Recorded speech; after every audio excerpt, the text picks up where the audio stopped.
Hey up everyone, and welcome to this week's Extra Time. A bit of VAT, value added thoughts to explore alongside our main Sunday session. As always, stick or twist on any of the questions to come by pressing pause for as long as you see fit.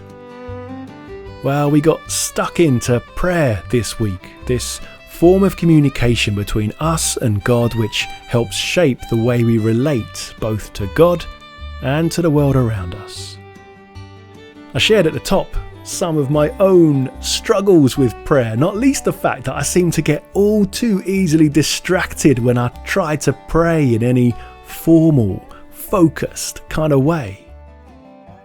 Now, I guess we'll all have our own particular challenges we'll face when it comes to prayer, but I wonder, what 3 words would you use to describe your own prayer life? What are some of the ways in which you have struggled with prayer over the years?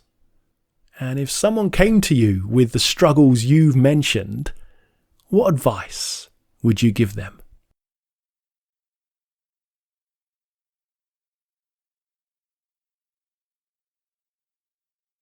We looked at the parable of the persistent widow, a story Jesus told which could equally be called the parable of the uncaring judge. In it, Jesus appears to contrast the character of the judge and how he reluctantly responds to the widow's badgering of him, with the way in which God will respond to those who come forward with their needs. Will not God bring about justice for his chosen ones who cry out to him day and night, says Jesus? Will he keep putting them off? I tell you, he will see that they get justice, and quickly. Seems therefore that God doesn't need us to be repetitive or unrelenting in our prayers in order to respond to us. And yet this can sometimes be the approach we're encouraged to take. And so thinking about this, to what extent do you agree with this interpretation of the parable? And what place should persistence have in our prayer lives?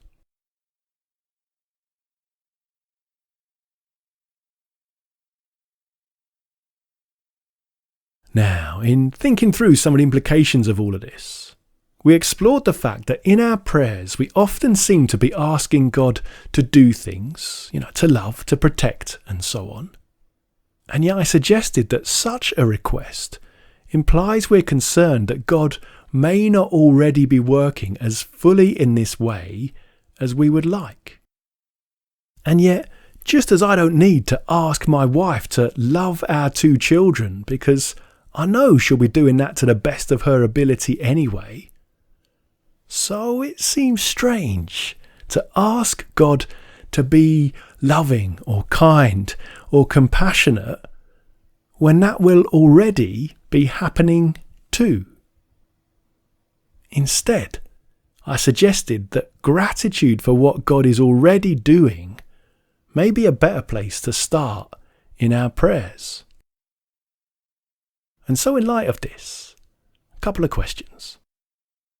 Why do you think we're in the habit of asking God to treat people in loving ways? To what extent do you think we need to ask God to heal people? And do you agree that gratitude is the best place to start our prayers? Or might there be a better alternative?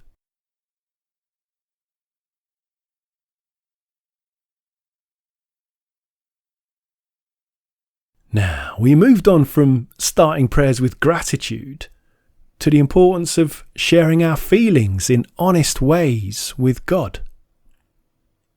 And so, with this in mind, how honest do you feel you can be with God in your prayers? And then secondly, what areas of life do you find it hardest to be open with God about?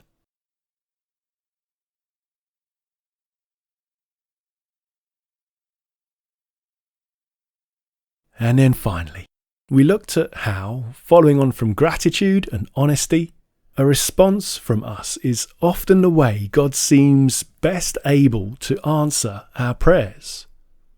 Our love in action can be a key, conspiring way in which people can experience God's love in practice. And as people receive God's love through us, what I hope is that they might themselves become more open to receiving God's love directly, relating to God themselves in a way which, of their own free will, means they're prepared to welcome God's greater involvement in their life. And so a couple of final questions to ponder. Do our prayers for others always need to conclude with some kind of response from us? And then lastly, in your experience, what's the most effective way in helping other people to be open to receiving God's love in their lives?